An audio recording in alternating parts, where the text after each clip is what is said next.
This presentation is brought to you by Therapeutic Articulations, the creator of the Mobil-Aider orthopedic device and iOrtho mobile app. This presentation is about wrist and hand mobilizations. The mobilizations that will be discussed will be radiocarpal dorsal glides for flexion, volar glides for extension, medial glides for radial deviation, and lateral glides for ulnar deviation. Here you see the position for a radiocarpal glide. This position is used for both the dorsal and the volar glides. The dorsal glide being for flexion and the volar glide being for extension. In this forearm supinated position, the radius and ulna are stabilized proximally. The joint line is slightly over the edge of the table to allow for distal movement, and the proximal row of carpals is mobilized on the radius and ulna. The downward motion into a dorsal glide will facilitate flexion, and the upward motion will facilitate extension. Obviously, if you flip the arm over so that the forearm is in pronation, the opposite would occur. Here's an image of the use of the Mobil-Aider device for radiocarpal glides. The device allows you to quantify joint mobilizations so that you can be assured that you are in the appropriate grade for the given mobilization technique. In other words, a grade 1, 2, 3, or 4 with the appropriate amplitude and magnitude for the desired mobilization. In this case, we're using the white HF attachment that is used to stabilize the radius and the ulna, and then the distal attachment is used to mobilize the proximal carpals. Here's a video of that technique. The attachment is put into the custom dovetail, the joint line is determined, and the glide is performed. And again, you can see the device moving, and the clinician can see the quantifiable value on the LED. And it looks just like this. You can see that readout in millimeters. All right. Here you're seeing the positioning for a volar glide. And now the forearm is in pronation. The device is stabilized proximally and lined up with the joint axis and moved distally. Again, here's the technique. Device attached. Joint stabilized. And the technique is performed.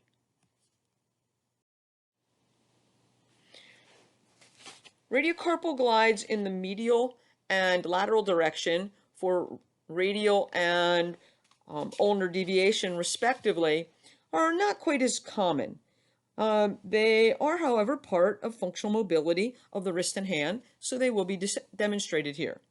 In this particular case, you're seeing a medial glide of the proximal carpals on the radial and ulnar joint, which facilitates radial deviation.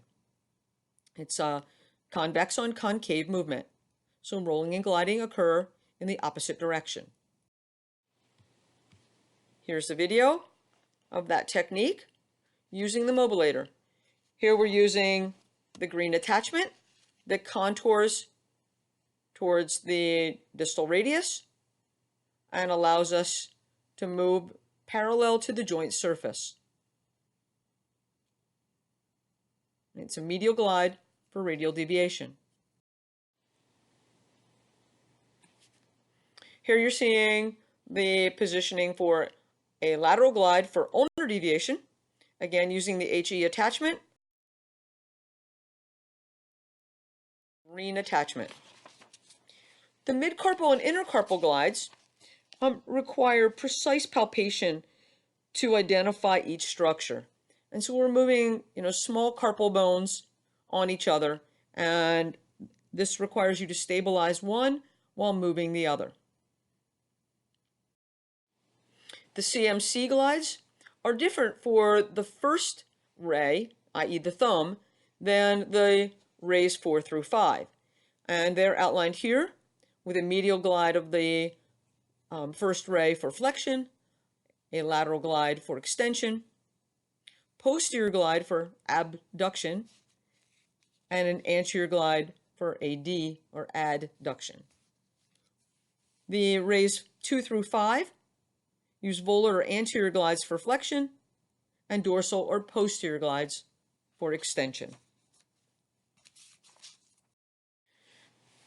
MCP glides go in the dorsal direction for extension and volar direction for flexion. Again, stabilizing proximal, and then on the MCP, on the metacarpal rather, and then mobilizing the proximal phalanx.